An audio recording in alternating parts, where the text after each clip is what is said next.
Hello everyone! Today we are going for a little drive in this week's topic of communication as culture.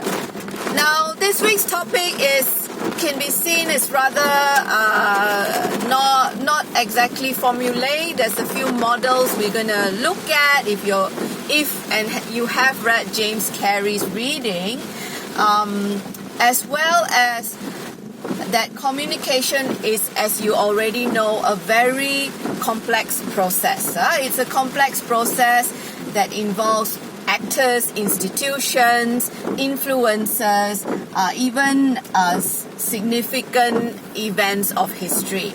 So we're going to look at these two models that he lays out in his reading. And he's going to also, in a way, poetically discuss that communication is actually shaped by the actors of society in terms of creating certain meanings and symbols of the way they speak to one another, of the things they do. So I'm going to actually look at two things that I am close to as a journalist in my line of journalism, how that sits in as a model of communication.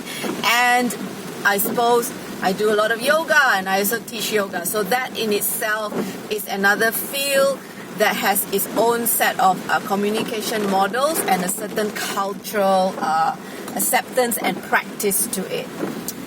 So let's just go to the two concepts he raises, which is the transmission model and the ritual model of communication. Now you're thinking, well, so technical. No, it's actually quite simple definition if you actually go through the material.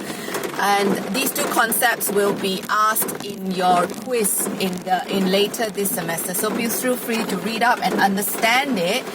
Now, we'll just talk about the history of transmission model. I'm just going to just tap the car as we go out of the condo.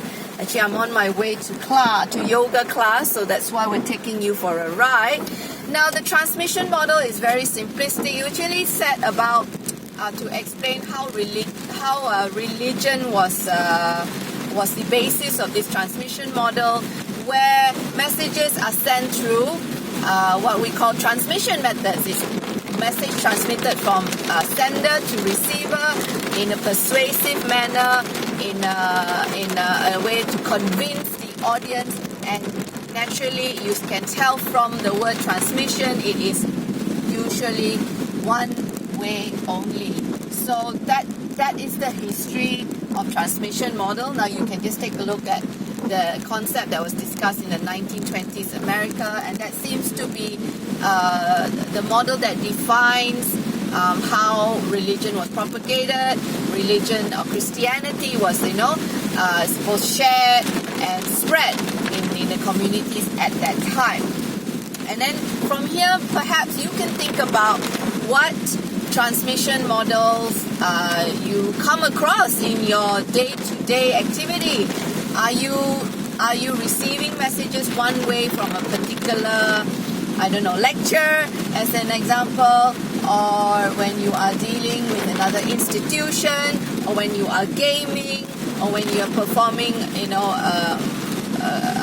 another activity, sporting, for instance? Do you just receive the information and not react or shape the message as they go along? Now, the ritual model of communication is not so easily defined, in the sense that it's not one way. It actually involves a community.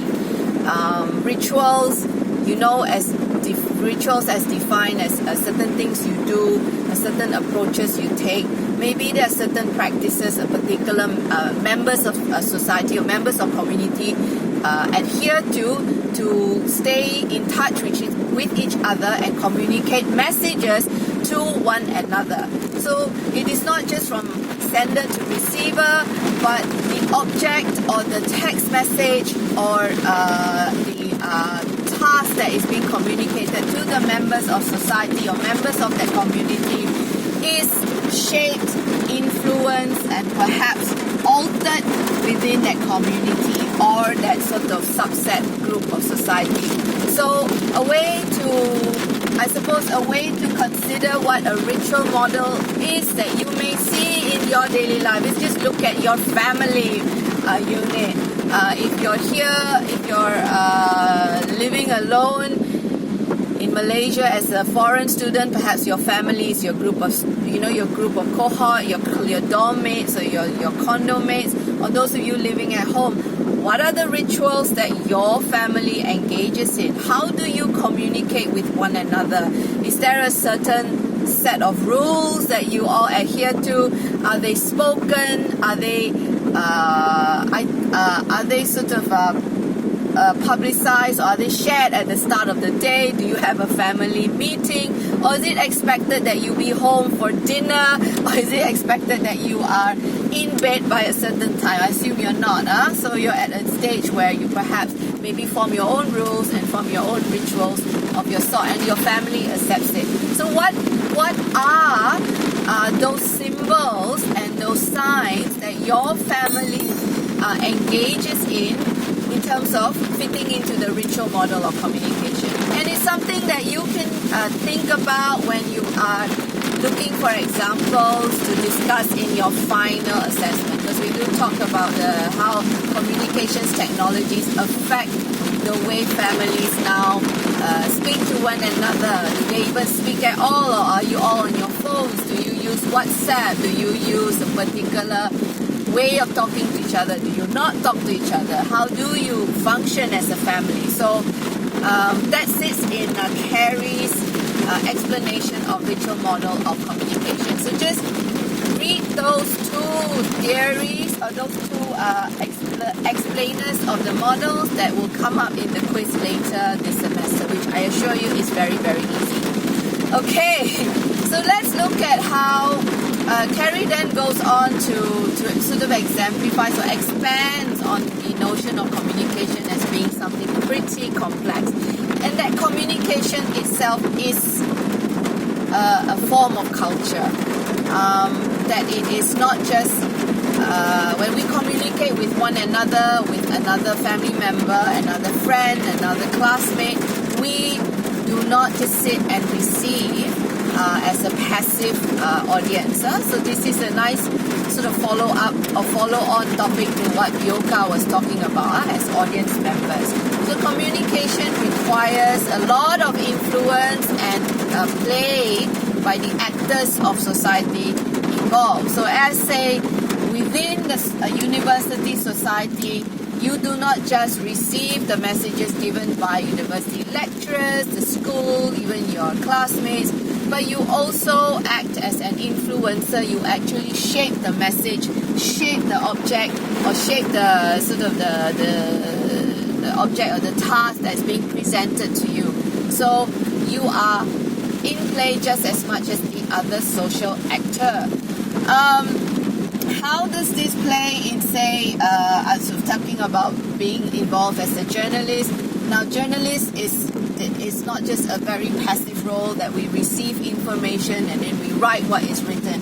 We receive information, we decipher it for the public, and we present it in forms where audiences can understand.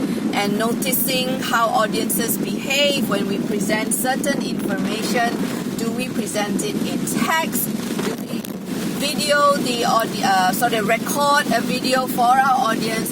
Do we maybe make a podcast or record an audio recording? How do we present information to our audiences? So in that way, journalists themselves are actors that shape the message, shape the task, or shape the narrative that is presented in society. So that again sits in the ritual model of communication. And together, journalists with certain political biasness, with certain convictions, someone who may be a centrist, someone who could be a pro-Trump voter, or someone could be simply just apathetic towards politics and just wanting to report as is. So again, it comes down to the social actor, him or herself, and how they function within a society. The other field that I am rather familiar with is say, in the field of yoga as a discipline. Now, some of us know yoga as just an exercise form, doing all sorts of silly, flexible things that inflexible people are not keen on. It is not just that. Now, yoga developed, you can correct me if I'm wrong, 2,000, 3,000 years ago, founded in India based on a type of a way of living, a philosophy of life. And that is denoted again from observations of certain thinkers, certain gurus, and certain maybe spiritual teachers, if you like, in how society should behave.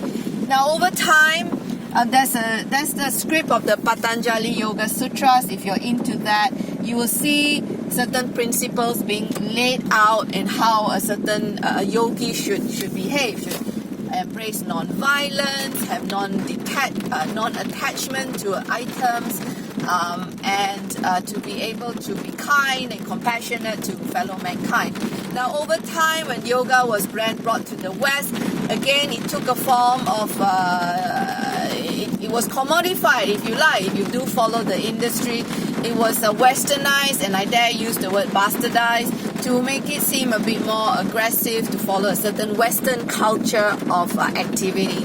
It became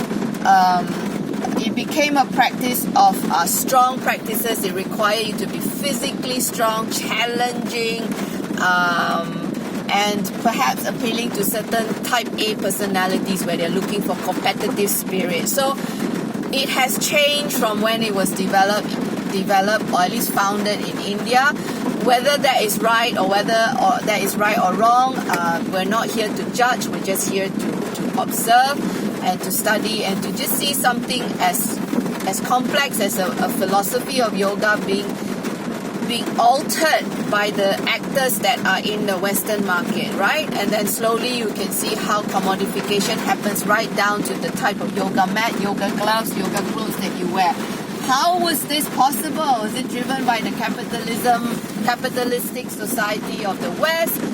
Is it driven by big industry? Is it driven by profit? What values drives those change? So I think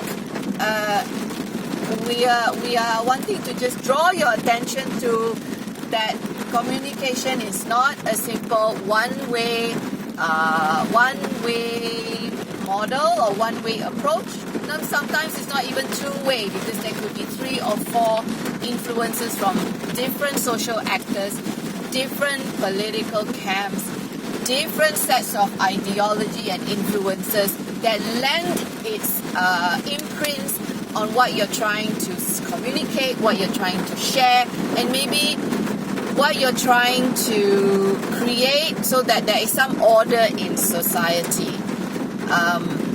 So it's the reading, I felt that it just gives you a point of reflection to perhaps your own cultural situation, your own family or home environment, wherever you are at, how you behave within your group of girlfriends, how you behave with your partner, how you communicate within your family, your university setting. Even virtually, we have certain unspoken rules about writing, or maybe spoken rules about etiquette. How all these things shape the communication we engage in. So some of these factors you can then think about and apply to the questions that you will be asked in your final assessment. Particularly, I think it will give you an insight to analyze how has simple communication technologies changed the way you have communicated within your home unit, within your university classroom, within your band members, even your sporting club. How has those things changed the way you communicate? You have certain symbols to express yourself. How has it shaped the signs that you are using to speak or to share knowledge and meaning with another person? So that's it for me. this week in this lecture. So please do the readings, ask the questions, and I will see you again soon.